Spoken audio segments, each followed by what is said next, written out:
Imagine carving a human body into stone. Arms, hands, fingers, a belt, animal skins draped across the shoulders, every detail rendered with precision. And then you stop. No face. For 12,000 years, that was the rule across southeastern Turkey. Hundreds of T-shaped stone pillars. Not one of them had a face. In October 2025, someone broke that rule. Not inside a temple, inside a house. A house carved 3 meters deep into solid bedrock. And when the excavation team kept digging, they discovered what the builders had done when they left. They had smashed their own pillars, toppled their own statues, and buried everything under meters of soil. On purpose. Why no face for 12,000 years? Why one now? And why did the builders destroy everything before they disappeared? To understand what this single carved face means, we need to descend into an archaeological site 30 kilometers from Göbekli Tepe that most people have never heard of. What is emerging from the ground there contradicts what archaeologists have claimed about the birth of human civilization for the past 50 years. Most people know Göbekli Tepe, UNESCO World Heritage Site, the structure that rewrote the timeline of human history. But what very few people know is that Göbekli Tepe was never alone. Within 100 kilometers of that site, archaeologists have now identified 12 similar complexes. They are called Tas Tepeler, stone hills. And the largest one, the one with the most pillars, is not Göbekli Tepe. It is Karahan Tepe, 14 hectares of ancient bedrock architecture in the Tek Mountains, roughly halfway between the Tigris and Euphrates rivers. The site was first spotted in 1997 by archaeologist Bahattin Çelik from Harran University during a surface survey. He counted 266 T-shaped pillars visible on the northern and eastern slopes without turning a single shovel of dirt. But systematic excavation did not begin until 2019, when Professor Necmi Karul from Istanbul University took over the dig. Since then, his team has uncovered something that no one predicted. To this day, only 5% of the site has been excavated. 6,000 square meters out of roughly 140,000. Everything we are about to discuss comes from a tiny fraction of what lies beneath. And here is a detail that most documentaries get wrong about this place. The pillars at Karahantepe were not erected. They were not carved somewhere else and dragged into position. Most of them were carved directly from the bedrock floor where they still stand. 10 of the 11 pillars in the main ritual chamber, which archaeologists call Structure AB, are monolithic with the parent rock. They were never moved. The builders carved channels 40 centimeters wide and 1 meter deep around each pillar on 3 sides, then used the natural fault line in the limestone bedding plane to detach the shape. An unfinished pillar estimated at 5.5 meters tall and 30 to 40 tons still sits attached to the western terrace, frozen mid-extraction. Çelik identified the bedrock as horizontally bedded Eocene to Miocene limestone, soft enough to carve with flint tools, but hard enough to hold sculptural detail. And the flint came from inside the limestone itself. The tools grew in the same rock the builders were cutting. Only basalt had to be imported, carried at least 15 kilometers from the north for use as hammers and grinding stones. 500 meters north of the main excavation, geographer Nizar Polat from Harran University mapped a separate water management system using drone surveys and digital elevation modeling. His team identified 115 bedrock-cut cisterns connected by deliberately engineered channels that followed the slope of the terrain. Sedimentation pools, slab-capped openings. This was published in Environmental Archaeology in 2023 and remains the only peer-reviewed analytical study of any feature at Karahantepe. A civilization that could carve houses from stone and engineer water collection systems across 500 meters of landscape. 12,000 years ago, without metal, without ceramics, without a written language. When we covered Göbekli Tepe's network of 12 sister sites last month, we showed you the 30 new artifacts unveiled at the November 2025 anniversary event. But the single most important object from that entire excavation season was not among those 30. It was announced separately on October 6, 2025, by Turkey's culture minister Mehmet Nuri Ersoy on X, a photograph of a T-shaped pillar with a carved human face. The pillar stands 135 centimeters tall, deep-set eye sockets, a broad, flattened nose, a sharp, angular jawline. The facial style matches the other sculptures found at Karahan Tepe exactly. The carving sits on the upper horizontal section of the T-shape, the crossbar that archaeologists have long theorized represents a human head. For decades, that theory was based entirely on indirect evidence.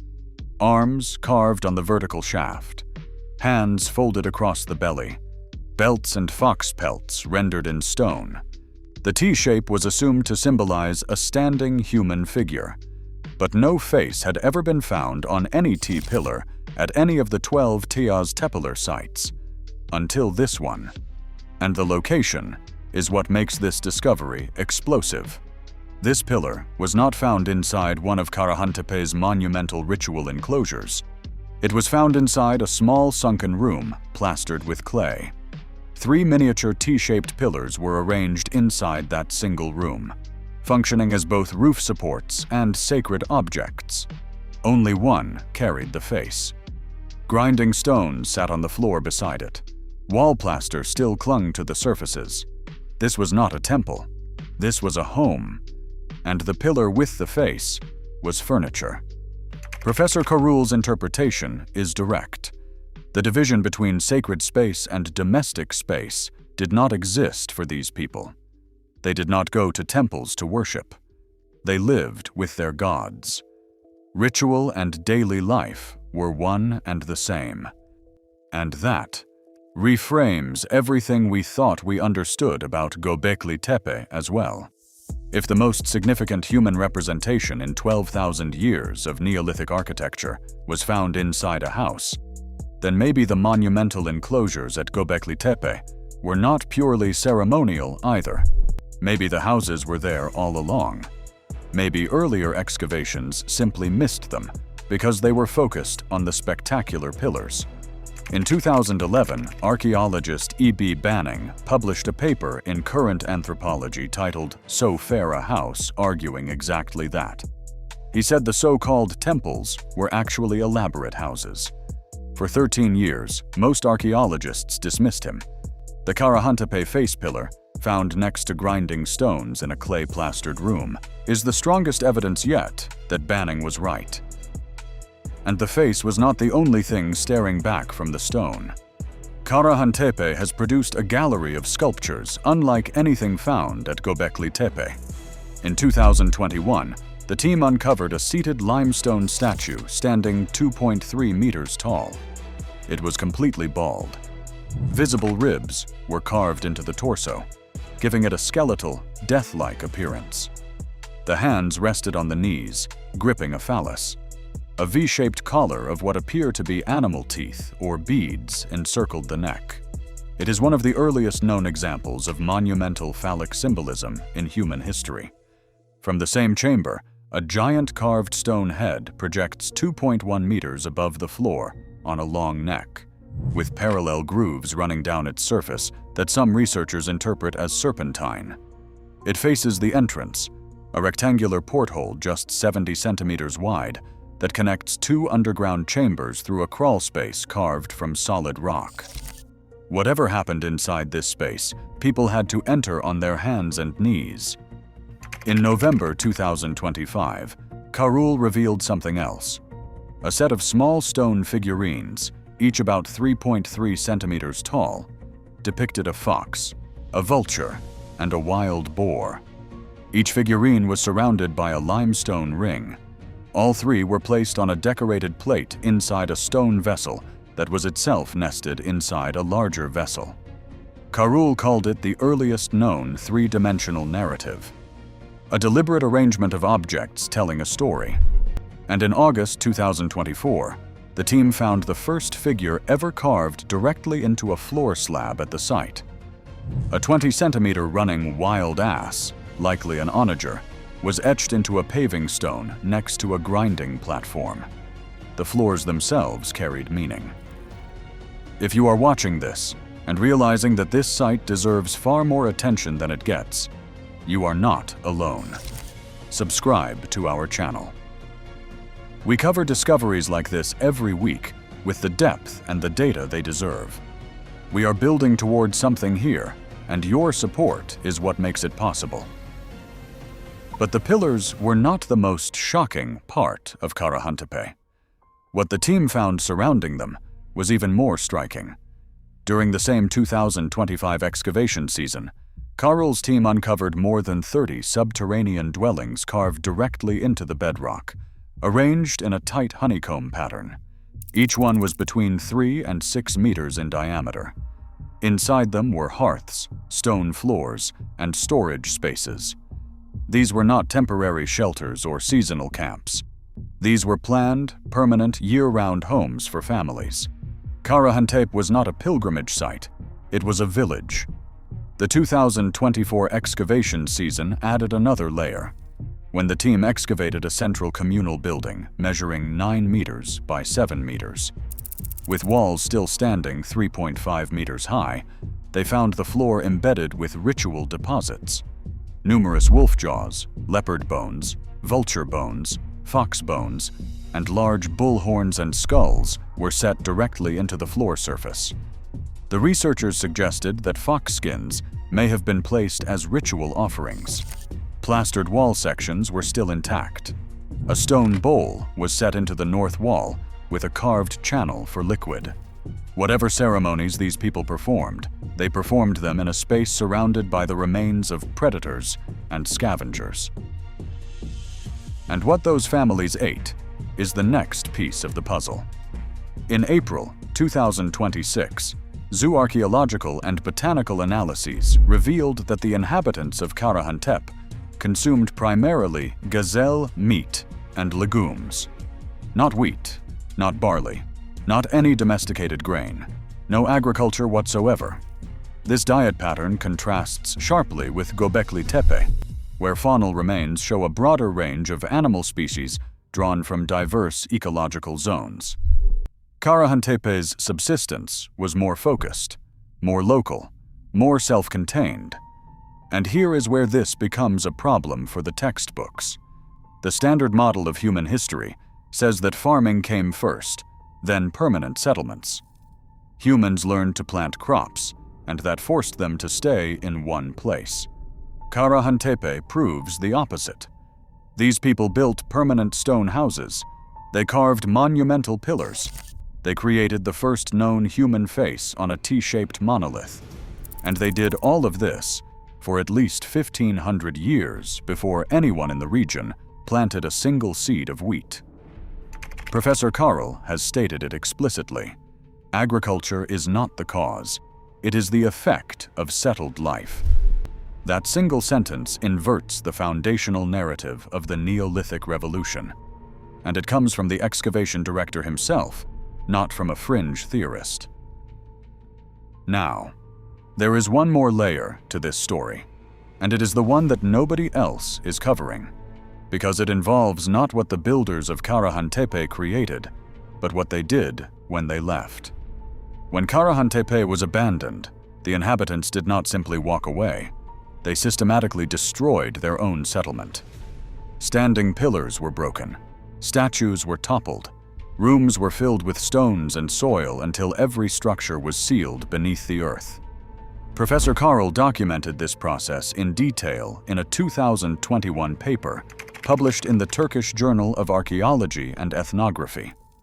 He describes carefully placed stones between pillars, a structured stony fill blocking the staircase entrance, and a deliberate ceiling layer covering everything. He calls them buried buildings. Ritual killings of architecture. The concept has deep roots in Mesoamerican archaeology, where Maya scholars documented identical practices decades ago. French archaeologist Remy Haddad from CNRS extended this framework specifically to the Taz-Tepeler region in a 2019 paper in the Journal of Social Archaeology. His argument is striking. He wrote that architectural destruction may be more significant than construction for understanding how the Neolithic transition to permanent settlement actually worked. In other words, the act of killing a building and burying it may have been the ritual that allowed these communities to move on and build something new. Death and rebirth encoded in stone. But 30 kilometers away at Göbekli Tepe, the German Archaeological Institute disagrees. Lee Clare, head of the Göbekli Tepe research project at the DAI Istanbul office, has publicly retracted the ritual burial hypothesis for Göbekli Tepe. His team found mixed radiocarbon dates inside the fill material. Pottery fragments from different centuries lay jumbled together. Their conclusion: the fill was not placed by human hands, and instead was deposited by natural flooding and slope erosion over centuries. DAI archaeologist Julia Schoenicke went further in conference proceedings, stating that she clearly opposes the widespread and outdated interpretation of ritual backfilling. 2 excavation teams, 2 sites less than an hour's drive apart, 2 directly opposite interpretations of the same phenomenon. Karul says the people buried their own buildings as a sacred act. Clare says nature did it by accident. And as of April 2026, the matter remains unresolved. No peer-reviewed paper has resolved this dispute for Karahantepe specifically. The answer almost certainly lies in the micromorphology of the fill matrix itself, the chemical signatures in the soil layers, and the precise sequence of radiocarbon dates within the fill. None of those analyses has been published. Which brings us to the strangest fact of all, the fact that transforms this from an archaeological story into something much bigger. The Karahantepe face pillar was named one of the top 10 archaeological discoveries of 2025 by Arkeoloji magazine. It made the cover of the January-February 2026 issue. Turkey's culture minister shared it with the world. The Art newspaper covered it. The Smithsonian covered it. The Jerusalem Post covered it. Dozens of outlets reported in a dozen languages. And yet, no radiocarbon date has been published for this pillar. No ancient DNA analysis. No isotopic study. No obsidian sourcing. No pigment chemistry. No microscopic toolmark analysis. No labor volume estimate. Not a single peer-reviewed paper exists on the face pillar, on the 30 subterranean dwellings, or on the April 2026 diet findings. Everything we know about the most celebrated archaeological discovery of 2025 comes from press conferences, social media posts, and newspaper interviews. The science has not been published. The most significant Neolithic find in years exists, right now, entirely outside the peer-reviewed record. The scale of investment surrounding this absence makes it even more puzzling. At the November 25, 2025 5th anniversary event held at the Karahan Tepe Visitor Center, the Turkish Ministry of Culture announced the numbers. 219 researchers from 36 academic institutions, 15 Turkish and 21 international, including teams from Germany, the United Kingdom, and Japan, working across 12 active sites covering roughly 100 square kilometers. Göbekli Tepe alone drew 709,000 visitors in 2024, up from 70,000 in 2018. The Turkish government is targeting 1.5 million visitors for 2025. A major exhibition titled Göbekli Tepe, The Enigma of a Sacred Place, ran at the Colosseum in Rome from October 2024 to to March 2025. A Berlin exhibition opened in February 2026. London and Tokyo exhibitions are under negotiation. This is not a forgotten dig in the middle of nowhere. This is one of the most heavily promoted archaeological projects on Earth, and the foundational science behind the headlines is simply not there yet. And there is one more detail. Right now, Turkish researchers are conducting digital scans and microscopic surface analyses of this specific pillar. They are searching for traces of ancient paint. At Göbekli Tepe, a wild boar statue from Enclosure D was found in September 2023, with red, white, and black pigment still visible. Karul himself noted that the tongue and the hair were painted in their original colors. If the Karahan Tepe face pillar also carried paint 12,000 years ago, it would mean the first human face ever carved on a T-pillar was painted. It would have stared at the people living in that house with colored eyes. But no results from that analysis have been released. The face pillar of Karahantepe is not the answer to a question. It is the beginning of a science that has barely started. 95% of the site is still underground. More than 250 pillars remain buried. The fill material that could settle the deliberate destruction debate has not been chemically analyzed. The bedrock that these people carved with flint tools from their own limestone has never been subjected to experimental archaeology.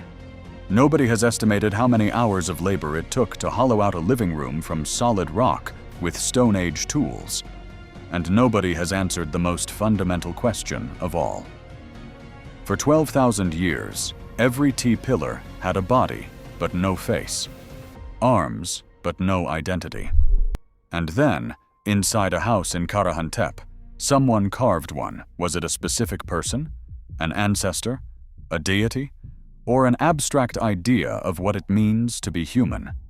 We do not know, and as of today, the carved face stares out from the bedrock of southeastern Turkey with deep-set eyes and a sharp jaw. It has been staring for 12,000 years. We just found it, and we still do not know whose face it is.